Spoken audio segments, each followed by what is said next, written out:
Good morning, comunidad cristiana. Buenos días. Nos encontramos en otra mañana en los Salmos y le damos gracias a Dios por eso.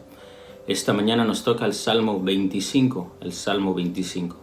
Ojalá que tenga su Biblia abierta al Salmo 25, tenga tal vez un café caliente a su lado y algo para tener apuntes o subrayar juntamente conmigo.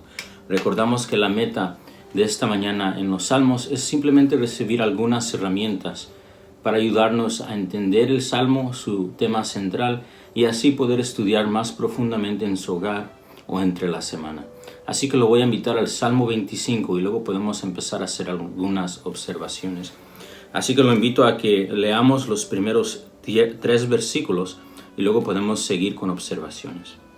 Salmo de David, el salmista David nos está dando la introducción. ¿Quién escribió este salmo, este himno, esta canción?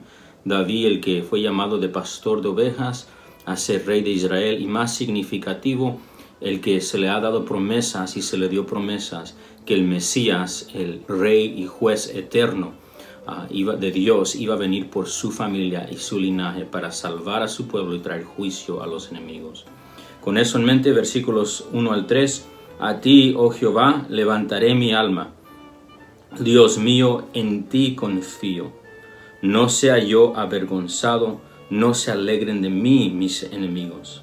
Ciertamente ninguno de cuantos esperan en ti será confundido. Serán avergonzados los que se rebelan sin causa. Hay por lo menos unas 3 observaciones que podemos hacer del Salmo para poder entender más o menos la verdad central del Salmo. Pero antes de hacer 2 observaciones grandes, sí, la primera observación es una pequeña pero significativa, y es que el Salmo 25 es un salmo acróstico.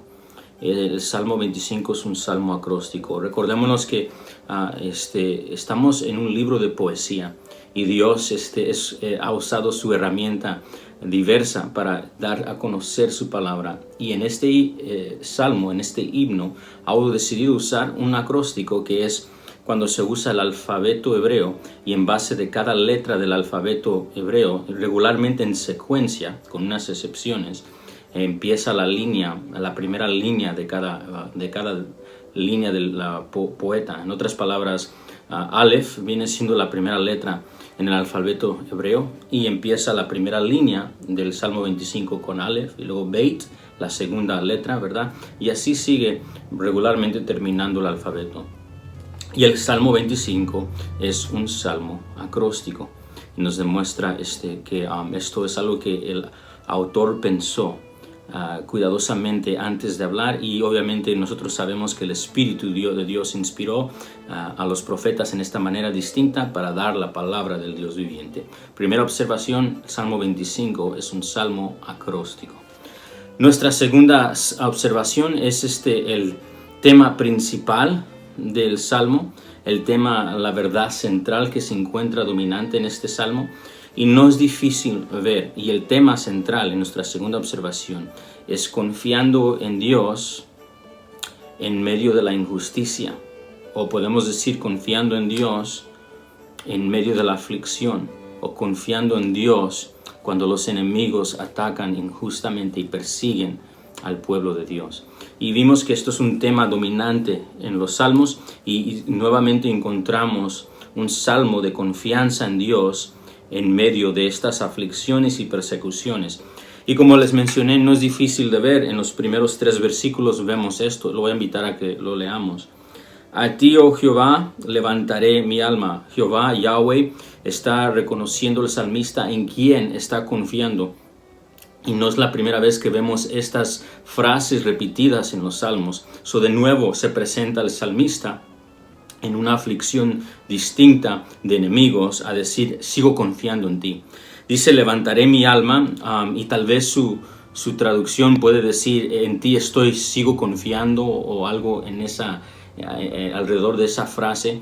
Pero esta frase es muy adecuada porque en el hebreo literalmente es eso, presento mi alma. Y la idea aquí es que está presentando su vida en las manos de Dios y está confiando que que en esta aflicción, en cuestión de su vida y todo lo que está pasando, él está confiando que Dios va a hacer lo que es mejor en esta situación, una confianza. Y repite esto con la palabra Elohim, y usó el nombre divino en el primer versículo. En la segunda línea usa Elohim, que significa, es el Dios poderoso, el Dios de poder, ¿verdad? Y dice, Dios mío, en ti confío. De nuevo vemos ese paralelo. No sea yo avergonzado, no se alegren de mí mis enemigos. Ciertamente ninguno de cuantos esperan en ti serán confundidos, serán avergonzados los que se rebelan sin causa. Aquí vemos el contexto. Si notamos, hay dos frases claves: estoy confiando en ti y tengo enemigos que se están rebelando, como dice el versículo 3, sin causa. El contexto es injusticia, es persecución. Y vemos que este tema ha comenzado desde el Salmo 2. En el Salmo 1 y el Salmo 2 encontramos las llaves de interpretar los salmos. Y si nos recordamos que en el Salmo 2 vemos que el que confía en el Mesías, en el que Dios ha puesto en su santo monte, el que ha venido a besar al Hijo, como dice el Salmo 2:12, el que ha venido a honrar al Hijo, como dice el Salmo 2:10, se ha transferido de las tinieblas a la luz. Se ha venido a ser alguien que estaba en la silla de escarnecedores, ahora ser el hombre bienaventurado del Salmo 1. Y si eso ha sucedido, entonces esa confianza y fe en el Mesías lo ha puesto en un lugar de privilegio y de honra, porque ha sido perdonado mediante la fe en el Hijo, en el Mesías. Ha recibido ahora el privilegio de ser llamado Hijo de Dios, del pueblo de Dios, pero a la misma vez ha dejado su situación pasada. Y nos recordamos que esa situación pasada era lleno de enemigos. Éramos enemigos antes, y el Salmo 2 nos dejó entender eso. Y esos enemigos siguen rebelándose en contra de Dios. Esa enemistad sigue, y por lo tanto ahora, como hay nos hemos transferido, o más bien Dios nos hizo a hijos de Dios y nos transfirió, sigue una pelea entre el mundo injusto, por decirlo de esa manera, en contra de Dios y los que escogen su camino, o los que Dios llama a su camino. Y esto lo hemos visto frecuentemente en los salmos. Si notamos, encontramos un salmo de lamento, otro salmo de lamento, un salmo de confianza, otro salmo de confianza, injusticia aquí, otro salmo de injusticia, y de nuevo vemos este tema en el Salmo 25, en estos primeros 3 versículos. Y vemos que este es el tema central del Salmo, porque vemos esto de nuevo en el versículo 19 al 21. En cierta manera, lo que estamos viendo es un incluso, porque se está repitiendo el tema de nuevo al fin. Pero lo invito a que veamos esto, el versículo 19. Mira mis enemigos, cómo se han multiplicado. De nuevo el contexto de enemigos. Y con odio violento me aborrecen. Guarda mi alma y líbrame, no sea yo avergonzado. Es la misma frase que se usó en el versículo 2, porque en ti confié. Un incluso. ¿Se acuerda que un incluso es cuando una frase o una palabra es repetida por el autor para hacer un énfasis de que este es el tema, o por lo menos uno de los puntos centrales? Y aquí lo vemos en esta frase: guarda mi alma y líbrame, no sea yo avergonzado, porque en ti confié. Y versículo 21, integridad y rectitud me guarden, porque en ti he esperado. De nuevo, frases repetidas de los primeros 3 versículos. Vemos que el tema central para nuestra segunda observación es que el salmista sigue en su posición de confianza en medio de su aflicción. Y esto, si podemos hacer énfasis o subrayar algo para nuestra vida como seguidores del Mesías, es que uno de los frutos, una de las evidencias que hay una fe genuina, que en verdad hemos confiado, es que el fruto es perseverancia. El fruto es perseverancia. Para decirlo de otra manera, los que han creído genuinamente perseveran hasta el fin.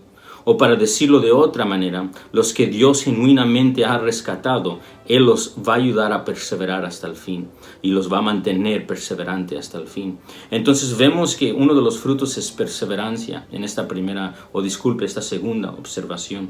Y notemos que esto es muy esencial para cada uno de nosotros como creyentes, si estamos perseverando en nuestra fe. Van a venir más aflicciones, ¿cómo sigues respondiendo a ellas? Pero vamos a otra tercera observación, y esta será la última observación que vamos a hacer por el momento del Salmo 25. Y es que este salmo también hace un énfasis que en esta confianza involucra dos ingredientes muy importantes. El primero va a ser la búsqueda de sabiduría y la otra va a ser el esperar fielmente, como ya mencionamos. La búsqueda de sabiduría y el esperar fielmente. Vamos a hablar brevemente de la búsqueda de sabiduría. Versículo 1 al 3 se enfatizó la confianza y como vemos se termina así el Salmo. Pero en el versículo 4 vamos a decir hasta el versículo 7 y hay un énfasis en la sabiduría que se requiere en medio de la injusticia. Y vea esto conmigo. Mire el versículo 4 conmigo. Muéstrame, es una buena palabra para subrayar, oh Yahweh, tus caminos. Mire la línea paralela. Enséñame, enséñame Yahweh tus sendas. Mire el versículo 5. Encamíname, o otro sinónimo con amplificación, encamíname Yahweh en tu verdad. Y enséñame, vemos de nuevo esta palabra, eso es clave, referencia a tu verdad, a tus caminos. Y dice, porque tú eres el Dios de mi salvación, en ti he esperado todo el día. Y esto sigue hasta el versículo 7. Ok, lo que podemos ver aquí es que uno de los ingredientes de esperar y confiar en Dios en la injusticia es el buscar y el pedir humildemente por sabiduría. ¿Qué es la sabiduría? Muchos han dicho que este Salmo 25 tiene muchos elementos de los proverbios y la sabiduría. Y es muy probable porque estamos viendo esto repetido. Y luego el salmista en los versículos 11 y para abajo y en todo el Salmo, en verdad, empieza a hablar del temor de Jehová. El temor de Jehová. De nuevo, un elemento de la literatura de sabiduría. Pero ¿qué es la sabiduría? La sabiduría es la habilidad y el conocimiento requerido para tomar la decisión que va a honrar a Dios. En la literatura hebrea, cuando se habla de sabiduría, recordémonos lo que dijo Proverbios 1:7, que el principio de la sabiduría es el temor de Jehová. Y referencia no a un temor horrífico que uno se espanta, aunque puede tener esa implicación y esa definición, pero reverencia a que Dios está presente en medio de la aflicción o cualquier situación que usted esté. Y en base de esa reverencia, usted y yo queremos tomar una decisión que va a honrar al Dios que está presente. En otras palabras, de nuevo, la sabiduría se refiere a la habilidad y el conocimiento requerido para tomar una decisión que honra a Dios. En otras palabras, el salmista cuando dice, muéstrame, en el Salmo 25:4, enséñame, encamíname, enséñame de nuevo, está diciendo tus caminos, tus sendas. Necesito saber cómo responder a la aflicción en cual me encuentro. Y no sabemos exactamente qué tipo de injusticia está pasando. Sabemos que hay una diversidad de ellas en la vida del salmista, pero sabemos que él ahora requiere el conocimiento requerido para poder responder en una manera que lo honra. Aunque no sabemos el contexto, algo que sí me viene a la mente y sirve como un ejemplo excelente para entender por qué necesitamos sabiduría en un medio de la injusticia es, por ejemplo, cuando Saúl estaba persiguiendo a David. Nos recordemos que en Primera de Samuel y Segunda de Samuel encontramos el testimonio de David y en particular el ataque de injusto de Saúl en contra de David. Que David encontró a Saúl en dos ocasiones en una situación muy vulnerable, donde David podía quitar la vida a Saúl y así terminar con la injusticia que se encontraba. Incluso alguno de sus soldados en una de esas situaciones le dijo, hey, quítale la vida y Dios te lo ha entregado a ti. Te lo ha entregado. Mira, estaba literalmente durmiendo Saúl juntamente con todos sus soldados y David estaba con su soldado y dijo, le quitamos la vida, mira, Dios literalmente te lo entregó. Y David, en vez de decir, sí, Dios me entregó a Saúl, mi enemigo, y esto es un campo de batalla y por lo tanto Dios va a entender que esto es una manera de defensa, no trajo esa excusa. Él estuvo orando, estoy seguro, peticiones como Salmo 25. Señor, estoy sufriendo injusticia, pero ¿cuál será la decisión que te va a honrar en medio de esto?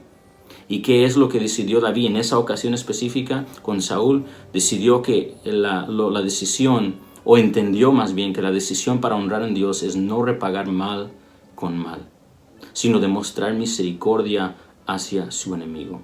Y tomó la decisión correcta, porque Dios honró esa fe, honró que confió en el Señor en vez de sus propias manos, y confió en demostrar misericordia como Dios le había demostrado misericordia a David. En otras palabras, lo que estamos viendo es que el salmista pide por sabiduría, porque en el tiempo de aflicción y en el tiempo de injusticia, lo que usted y yo vamos a necesitar más es: Señor, dame la habilidad y dame el conocimiento requerido para tomar una decisión que te va a honrar a ti, o para decirlo en otra manera, que no te va a deshonrar. Esto es importante recordar si estamos en una injusticia actualmente. Que Dios nos ayude hoy. Y si no estás en una hoy, seguramente estaremos en una mañana. Y que Dios nos ayude a poder responder adecuadamente. Busquemos la sabiduría de Dios. Y otra que ya resaltamos, otro ingrediente que resalta en confiar en Dios, es que el confiar en Dios, como ya mencionamos, requiere perseverancia, esperar. Y aquí vemos que el esperar, como dice el salmista en el versículo 5, en la última línea: en ti he esperado todo el día. Y de nuevo, si seguimos leyendo en el versículo 21, mire lo que dice: porque en ti he esperado. Y luego en el versículo 22 se hace de un pronombre singular ahora una aplicación congregacional o nacional. En otras palabras, en los primeros 21 versículos es David hablando con Dios, y en el versículo 22 parece que hay una transición del pueblo hablando con Dios. Y el pueblo dice: redime, oh Dios, a Israel de todas sus angustias. Lo que quiero que veamos aquí es que la confianza en Dios requiere confianza en Dios mañana, confianza en Dios el día después de mañana, confianza en Dios en esta aflicción, confianza en Dios en la próxima aflicción, confianza en Dios en la vida de David. Y como vimos en el versículo 22, parece que esta aplicación es universal, porque se va de singular a plural. Y vemos que David dice: no solamente esto es cierto para mí, esto es cierto para el pueblo de Dios. Eso es lo que vemos en la transición en el versículo 22. Esperar en Dios no es algo pasivo. Esperar en Dios requiere confiar en Dios en medio de una situación difícil, de presión, y no movernos de una posición de confianza y fe en Dios. Y eso requiere repagar bien con bien, amar a nuestros enemigos, a orar por los que nos persiguen, a bendecir a los que nos maldicen. Eso no es pasivo. Requiere el poder del Espíritu y una fe genuina en el Mesías que murió por nuestros pecados. Estamos viendo estos temas. Ojalá que estas tres observaciones nos ayuden en nuestras aflicciones, que seguramente van a venir en nuestras vidas, y que nos recordemos que el Salmo 25 nos recuerda de la confianza que tenemos en Dios en medio de la injusticia, y esos dos ingredientes en particular buscar sabiduría y de seguir confiando en Dios en todo tiempo, en esta y en la próxima.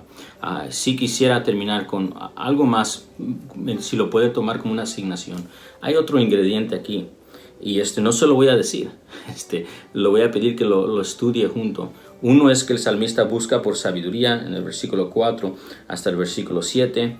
En el versículo 8, vamos a decir hasta el versículo 17, hay como dos otros ingredientes que se deben existir en nuestra vida mientras estamos sufriendo injusticias por causa del amor de Jesús y el nombre de Jesús. Y lo voy a animar a que con estas herramientas que ya recibimos, busquemos cuáles son esos uno o dos ingredientes. Yo conté dos más que se deben de estar presentes en la vida del que sufre y confía en el Señor.